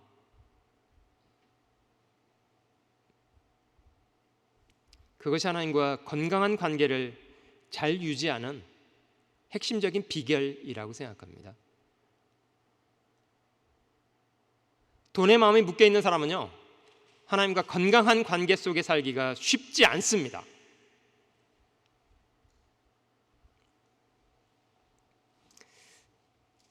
말라기 마지막 책을 한번 보시면요, 말라기 구약 성경 말라기를 보면 여러분들이 역사적인 배경을 이해하시는 것처럼 바벨론 포로 생활 이후 하나님 백성이라는 사람들이 죄 때문에 이방 땅에 포로로 잡혀가서 온갖 수모를 당했잖아요. 70년 만에, 전체는 아니고 그 중에 소수의 사람들이 예루살렘에 돌아와서 회멸된 성전을 다시 재건하겠다고 하던 그런 때를 배경으로 하고 있습니다. 그런데요, 안타까운 사실은 그 성전 재건하는 것이 쉽지만은 않았고요, 주변에 많은 방해, 장애, 어려움들이 있어서 그들이 거의 16년간을 그냥 주저앉아 있었던 때가 있습니다. 성전은 중단되어 있는데 그들은 부지런히 자기 집에 갔다가 쌓기 시작했답니다. 그래서 학계에는 너희 소유를 살펴봐라. 나중에 그들이 자신의 잘못된 우선순위를 발견하고 그걸 돌이키고 다시 하나님께 마음을 드리면서 회복했다, 이제 이런 이야기 학계에 기록되어 있는데요, 이 말라기 같은 비슷한 시기에 선지자 말라기의 글에는 이런 경고가 있습니다. 3장 8절, 3장 7절 말씀 더 볼게요. 만군의 여호와가 이르노라, 너희 열조의 날로부터 너희가 나의 규례를 떠나 지키지 아니하였도다. 그런즉 내게로 돌아오라. 그리하면 나도 너희에게로 돌아가리라 하였더니 너희가 이르기를 우리가 어떻게 하여야 돌아가리이까. 이게 참 어려운 일처럼 보이죠? 어떻게 하면 하나님과의 건강한 관계를 회복하겠습니까?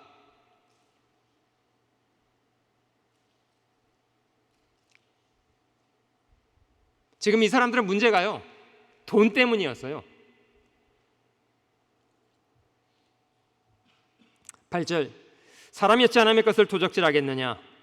그러나 너희가 나의 것을 도적질하고도 말하기를 우리가 어떻게 주의 것을 도적질하였나이까 하는도다. 이는 곧 11조와 헌물이라.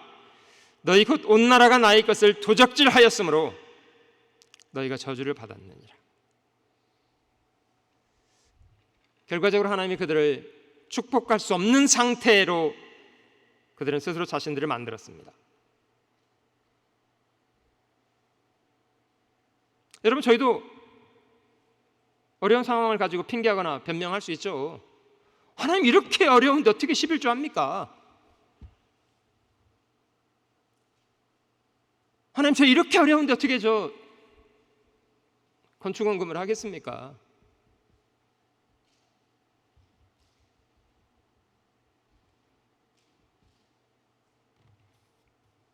여러분 아시잖아요. 저희 가운데 백만장자 아무도 없다는 거.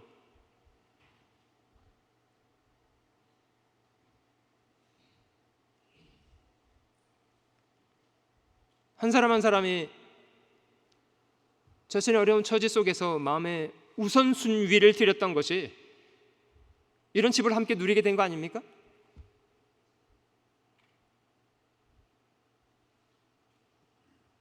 누가 한 사람이 몇십만 불씩 몇백만 불씩 내놔서 이런 집이 져지는 게 아니잖아요.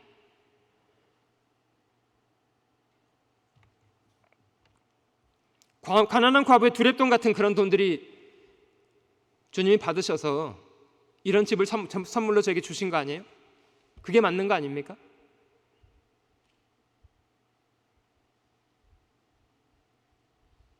너희 보물 있는 곳에 마음도 있다고요.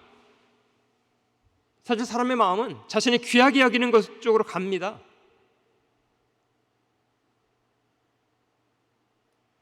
정말 하나님을 사랑하고 하나님을 귀중하게 여기면 그 일을 위해서 돈이 가는 건요, 막지 못하는 겁니다. 근데 문제는요, 말로는 사랑해, 말로는 사랑해, 말로는 주님 혼자 사랑해, 혼자 다 사랑하는 것 같아. 근데 주를 위한 이제 시간도 못 내, 주를 위해서는 돈도 못 써.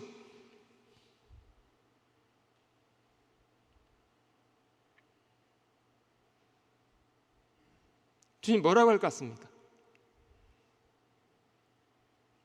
그래, 네가 시간도 못 내고 돈도 못 낸다마는 마음은 준다고 하니 고맙다, 이렇게 하시겠습니까?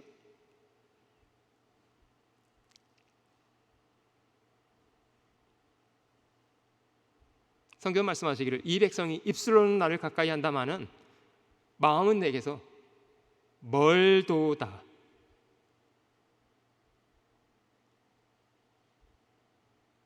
하나님 나라가 어떻게 말입니까? 말 잘해야 됩니다마는 말만 잘하는 것은 골치 아픕니다.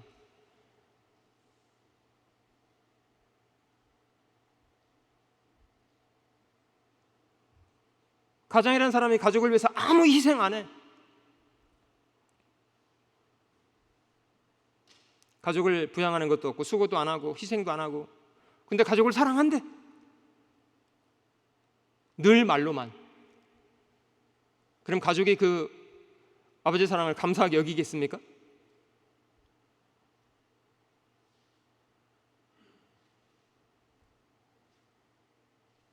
여러분, 사랑한다면 우선순위를 주는 거 아니에요?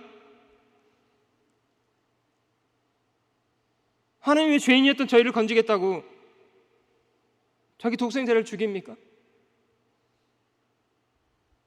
어떻게 그렇게까지 우선순위를 잡을 수가 있냐고요. 제가 좀 과격하게 말씀드리면 미치지 않고서요.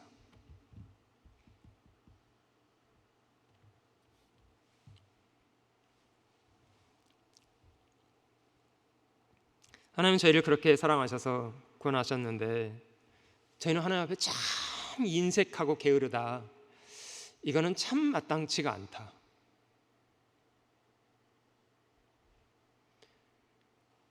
여러분, 하나님이 지금 주님이 저에게 주님을 섬기고 주님께 드려서 살 기회를 주시는 이유는 우리를 통해서 이익을 보겠다는 것이 아니에요. 우리가 100만 불을 헌금한들 하나님의 영향을 받으십니까? 이 우주를 지으신 분이?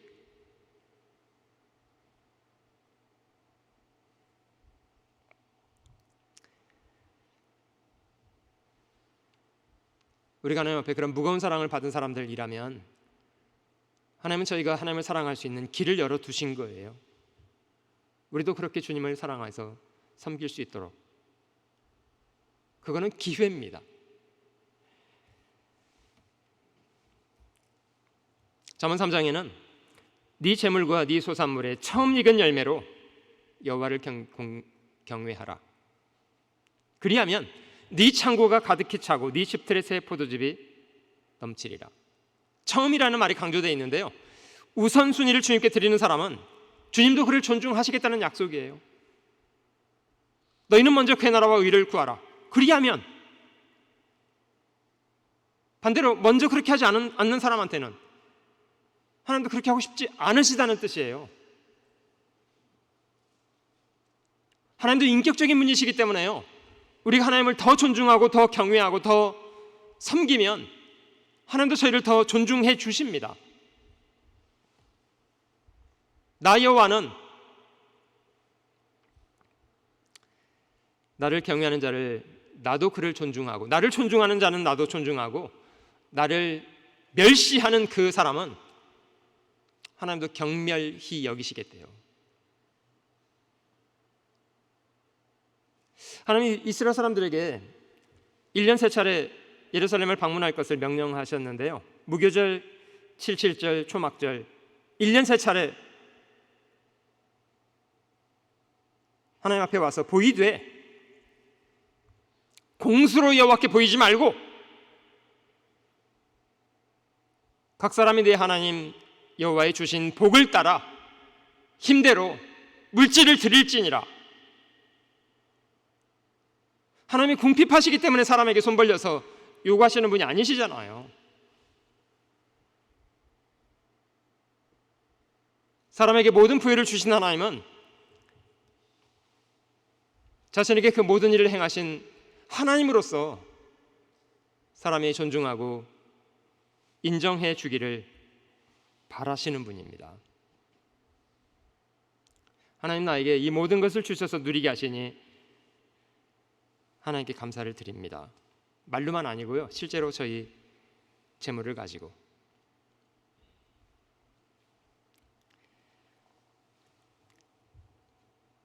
여러분, 저희가 서두에 말씀드린 것처럼 돈에 대해서 마음이 붙잡혀 있는 부분이 있기 때문에요, 이거를 적절하게 훈련하지 않으면 잘 극복 안 됩니다. 여러분, 헌금 생활이 떳떳하지 않은 분들은요, 매사의 신앙생활에 좀 자신 없어요.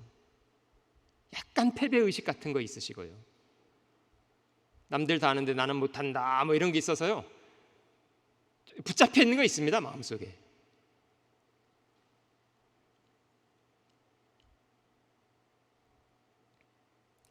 여러분, 요한일서는 우리가 하나님 앞에 책망받을 것이 없으면, 떳떳한 사람이 되면 구하는 대로 하나님께 받는다고 약속을 하시잖아요.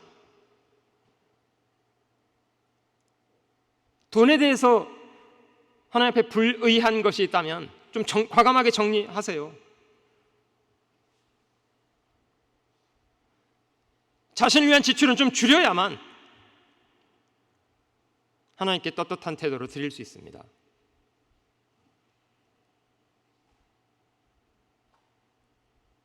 여러분, 만약에 저희가 이런 대강당을 준비할 때 각 교회별로도 짐을 나눠서 지고 교회 안에서도 서로 짐을 나눠서 지고 그렇게 했습니다마는,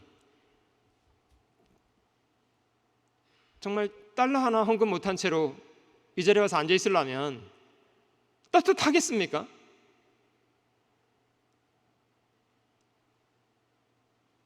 이 건물이 만들어지는 일을 위해서 다들 고생했는데 그 중에 나도 힘에 지나도록 나도 참여하고 고생했다. 그것 때문에 우리가 떳떳한 거 아닙니까?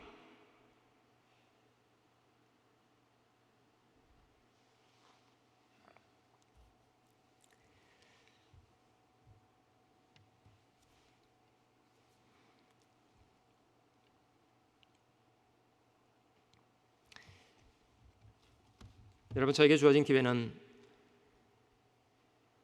영원히 계속되지 않고요, 잠시 시간이 지난 이후에는 하나님이 정하시는 때 다 거두어지는 것들입니다. 하나님이 저에게 맡겨주셨던 재산도 거두어지게 되고, 저에게 맡겨주셨던 젊음, 건강도 거두어지게 되고요, 저희가 벌써 10년 이상 만나서 교제하고 있는 분도 계십니다마는 다들 예전 같지만 않으시잖아요. 저도 머리 이렇게 된 거 보세요. 저 처음 미국 왔을 때 머리 새까만 청년이었어요.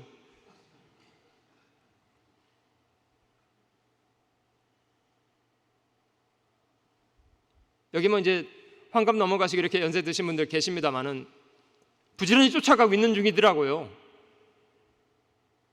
잠시 후에 그렇게 될 거 아닙니까? 그리고 또 어떤 분들은 또 주님 앞에 먼저 가시기도 하고 그러잖아요. 또 뭐 연세만 있어서 가시는 것도 아니고요. 젊은 사람들 또 가시더라고요. 마음이 급하셨는지 저 먼저 갑니다 하고 또 가시더라고요. 다윗이 말한 것처럼 저희는 뭐 죽음과 한 걸음 떼놓고 지금 있는 거 아니에요? 하나님이 오늘이라도 취하시면 딱 두고 갈 사람들인데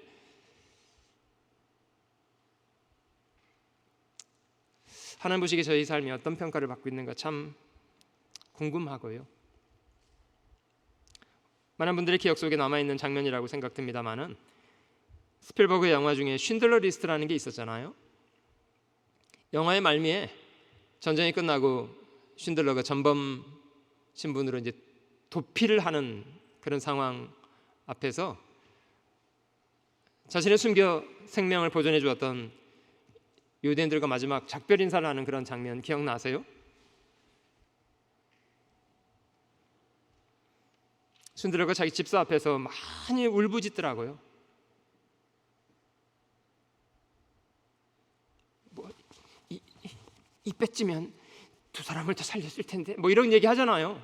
이 차 최소한 5사람은 살렸을 텐데 반지 쉰들러가 그런 고백을 했더라고요. 나는 너무 많은 것을 탕진했다. 너무 많은 것을 헛되이 써버렸다. 그 쉰들러 집사가 그런 얘기 하잖아요. 주인님 1000명을 살려주셨습니다. 주인이 살려준 1000명이 여기 있습니다. 1000명을 살려놓고도 더 구하지 못한 것에 대해서 쉰들러는 죄책감을 많이 받았습니다. 사실 잠깐 지나가면 저에게 주어진 기회도 거둬지게 될 날 올 거 아닙니까? 지금은 저희가 누리고 있지만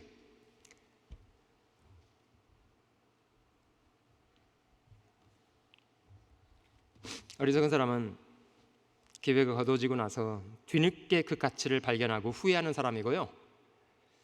지혜로운 사람은 아직 그 기회가 자신에게 주어져 있는 동안 그 기회를 선용하는 사람입니다.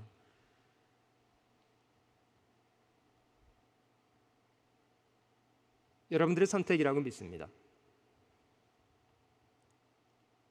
나에게 주어진 젊음, 나에게 주어진 건강, 나에게 주어진 기회, 나에게 주어진 재산,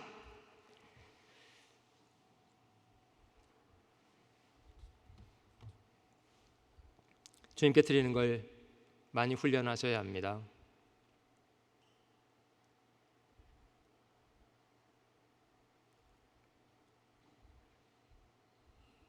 수양관을 위해서나 교회를 위해서나 복음을 전해지는 것을 위해서나 좀 후한 사람이 되셨으면 좋겠어요. 제가 설교를 준비하면서 살아왔던 날을 조금 돌아봤는데요. 구원받고 나서 건축원금은 늘 삶에 쫓아다니던 봉투였더라고요. 직장생활 시작하면서 울산에서 지냈는데 교회가 막 시작됐습니다. 장소가 필요했습니다. 헌금해야죠. 서울에서는 또 인덕원으로 교당을 옮긴다고 헌금을 하시더라고요. 교육관을 또 짓고 울산도 이제 교당을 또 옮기고 늘 건축원금은 따라다니더라고요.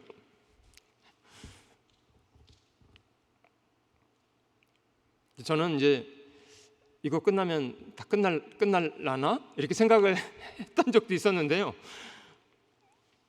그 네버엔딩 스토리더라고요. 안 끝나더라고요. 설교회 전도사 생활할 때도 선교원을 준비하는데 헌금을 하자고 제가 제가 말씀드리면서 제가 열심히 안 하면 어떻게 되겠어요? 그러니까 또 열심히 하고.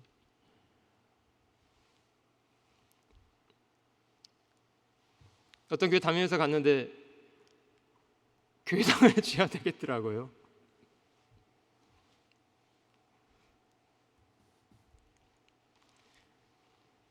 제가 젊을 때 제 아내랑 같이 맞벌이해서 재산이 살짝 좀 있었거든요.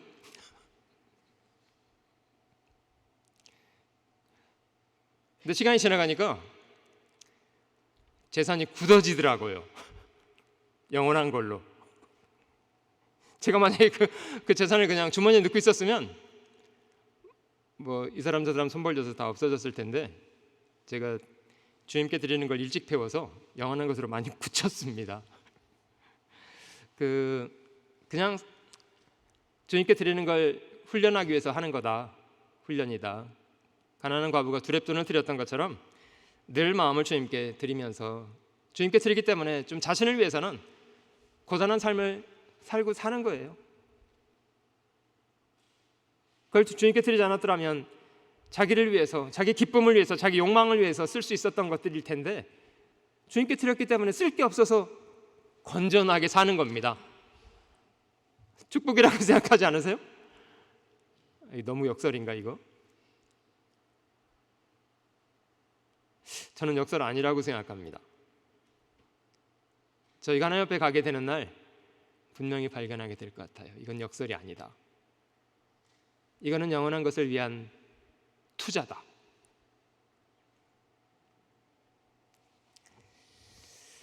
열심히 드리면서 사시면 좋겠습니다. 같이 기도하시겠습니다. 경배를 받으시기 합당하신 귀하신 우리 주님,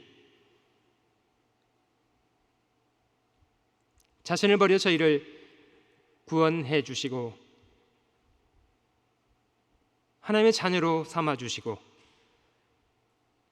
소망 중에 살게 하신 것을 진심으로 감사합니다. 자신의 전부를 버려주신 주님 앞에 저희의 무엇을 드렸다고, 주님께 드렸다고 말할 수 있겠습니까? 저희의 마음을 주님께 드려 살게 하시고 주님이 저에게 허락하신 인생의 날들, 시간을 주님께 드리고 주님이 저에게 주신 재물을 주님의 것으로 구별하고 지혜롭고 충성스러운 청지기처럼 이 귀한 것을 주님께 드려 주님의 뜻을 이루는 사람들로 이 땅을 살아가게 하시기를 원합니다. 2박 3일의 짧은 시간 봉사부 형제님들 함께 불러주시고 귀한 교제 나누며 살아왔던 시간들 돌아보게 하신 것을 감사합니다. 새로운 다짐, 새로운 각오를 가지고 더 성숙된 모습으로 주님께 우리를 드리며 살아갈 수 있도록 도와주시옵소서. 팬데믹의 어려운 상황 속에서도 각 교회를 지켜주시고 힘있게 복음 전하게 하시고 주님의 뜻하신 바를 유감없이 이루는 귀한 사역을 잘 감당할 수 있도록 저희 모든 형제자매들 영육간에 강건케 해 주시고 주님의 선한 뜻대로 귀하게 사용해 주시옵소서. 수련회를 마치고 각자 삶의 터전으로 돌아가게 될 걸음들 위에도 주께서 앞서 행해 주시고 안전하고 편안하게 돌아갈 수 있도록 도와주시옵소서.